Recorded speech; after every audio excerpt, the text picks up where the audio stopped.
Alors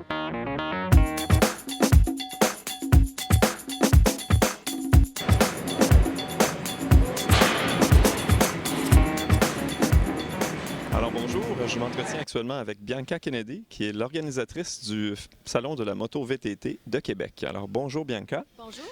D'où te vient la passion d'organiser des événements? Regarde, j'ai tombé là-dedans un petit peu, mais je travaille dans l'événementiel un bon 15 ans maintenant. Mais j'ai commencé sur les salons de cadeaux. C'était des salons pour les commerçants qui avaient des boutiques cadeaux. Puis j'ai fait ça un bon 12 ans. Après ça, j'ai continué dans ma carrière avec le salon d'ameublement résidentiel. Alors, un salon, même chose pour les détaillants de meubles, un salon d'achat pour eux.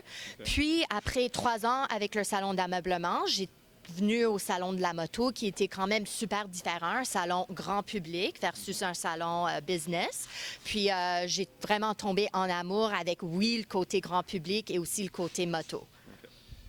Dis-moi, quels sont les plus grands événements que tu as organisés jusqu'à maintenant dans ta carrière?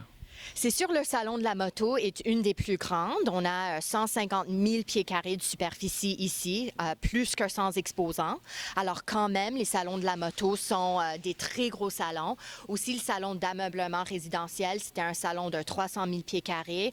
Même chose, des exposants qui faisaient vraiment des grands showrooms semblables au salon de la moto où vraiment soit les détaillants ou bien le grand public peuvent venir vraiment et être immersés dans ce monde de la moto.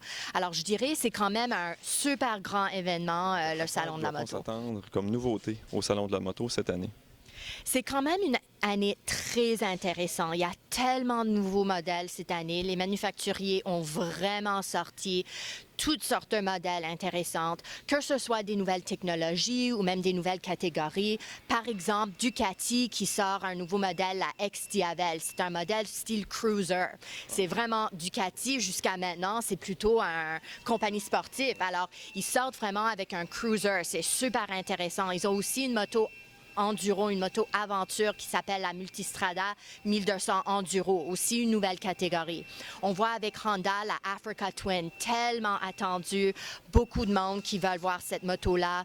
On a avec Harley Davidson, ils ont complètement refait plein de leurs modèles. Ils ont ressorti la Road Glide Ultra, qui était une modèle depuis plusieurs années. Ils l'ont pas dans le line-up de modèles de l'année. Alors, il y a quand même tellement de nouveautés au salon. C'est vraiment une année intéressante. C'est bien. Je vois que de la façon que tu en parles, on a vraiment l'impression que tu es très intéressé. Donc, cette passion-là te drive, on pourrait dire, je crois. Donc, est-ce que tu fais toi-même de la moto? Oui, c'est sûr que quand j'ai venu avec l'organisation du Salon de la moto, la première chose que j'ai dit je dois faire, c'est je dois apprendre sur ce nouveau monde.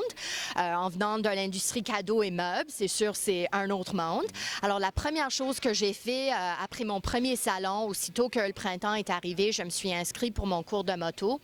Puis ça fait maintenant, ça va être mon troisième été avec mon permis de moto. Et puis après mes premières 4 heures de cours de moto, j'avais complètement tombé en amour avec la moto. À faire de la moto, j'ai rentré chez moi, je me suis acheté ma première moto. J'ai maintenant 2 motos. Puis j'ai complètement tombé en amour avec l'industrie et le monde de la moto. Et puis je suis tellement chanceuse que je peux avoir ma passion, mais aussi travailler dans ce monde-là aussi. Question indiscrète, quelles sont ces 2 motos que tu possèdes? J'ai une vintage, une Honda CB350 de 1972. Elle est tellement belle, puis j'adore cette moto-là. C'est ma première moto et puis c'est sûr, je vais la garder pour toujours. Puis j'ai acheté l'été dernier un Ducati Scrambler, qui est la nouvelle Ducati Scrambler de l'année dernière. Et puis eux aussi, ils ont des nouveaux versions du Scrambler cette année. Alors aussi quand même une moto différente qui me permet d'aller faire un petit peu plus des grandes randonnées. La CB350, elle est fantastique pour en ville, mais c'est sûr, pour aller faire des randonnées un petit peu plus longues, ça me prenait une moto un petit peu plus neuve et puis aussi une moto un petit peu plus au cylindré puis un petit peu plus grand pour aller pouvoir faire des randonnées un petit peu plus longues. En terminant, quel est ton coup de cœur cette année, soit chez les fournisseurs ou les technologies qui sont nouvellement arrivées cette année? Je dirais la chose que j'ai vraiment hâte d'essayer cette année, c'est un nouveau attraction, on va dire, qui s'appelle le iRide. C'est au kiosque de BMW, puis c'est un programme de réalité virtuelle où les gens peuvent, même si tu as fait de la moto, c'est le fun, mais si tu n'as jamais embarqué sur une moto, tu peux vraiment embarquer là-dessus, puis être immersé dans ce monde et puis vraiment avoir la sensation, c'est quoi de faire de la moto. Alors, j'ai vraiment hâte d'essayer ça parce que c'est quand même une technologie très nouvelle et puis j'imagine les sensations et puis le feeling, c'est vraiment le fun. Alors, j'ai vraiment hâte à voir ça. Puis, c'est sûr, pour moi, maintenant que j'ai compris la route, disons. Je veux vraiment maintenant immerser un petit peu dans le monde de la moto hors route. Alors, je vais vraiment avoir les yeux un petit peu partout au salon pour voir qu'est-ce qu'il y a de nouveau et puis comment est-ce que je peux m'initier au monde hors route moto cette année. Alors, merci beaucoup, Bianca. Puis, au plaisir de te rencontrer en fin de semaine durant le Salon de la moto VTT de Québec. Merci beaucoup.